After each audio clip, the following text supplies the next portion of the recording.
Today, in Christianity, we hear a great deal about the presence of God. Oh, the presence of God was here this evening. Oh, it was a wonderful time in the presence of Almighty God. Oh, didn't God move in a powerful way tonight? It was such a wonderful time in the presence of God. Well, I want us to look tonight at men who came into the presence of God, and then I want us to compare our experiences in the presence of God with their experiences in the presence of God.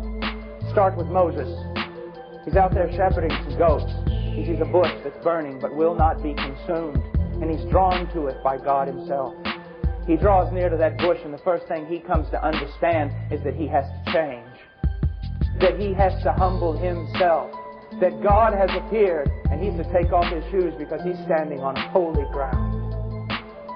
And he falls before that tree that will not be consumed. And it's a wonderful thing you need to understand, that God appeared to Moses in a burning bush. It's amazing to me today that God never appears to anyone in a burning bush. And we never sing about burning bushes. We never sing at all about fire. God always appears to us in a cool breeze and in a flowing stream. That's the way we always present Him, and you want to know why? Because flowing streams never hurt anyone. We've got to tame God, we do.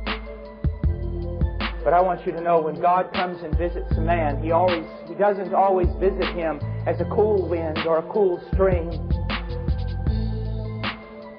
He comes as a fire. A fire that cannot be handled. A fire that has no end. And a fire that does not consume itself, but can consume all that is unholy before it. A dangerous thing to be in the presence of God. Look at these seraphs. Look at them in Isaiah. Let's read verse 2. Above him were seraphs, each with 6 wings. With 2 they covered their faces. With 2 they covered their feet. And with 2 they were flying. And they were calling to one another, Holy, holy, holy is the Lord Almighty. The whole earth is full of His glory. With regard to holiness, well, look at these. They're standing and flying even in the very presence of Almighty God. And if we were even to draw near to a fraction of that glory, we would be destroyed. And yet they live in that glory. And yet even though they are so majestic and so holy, how are they in the presence of God? I'll tell you how they are. They bow their heads and cry out, Holy. They cover their faces. They cover their feet.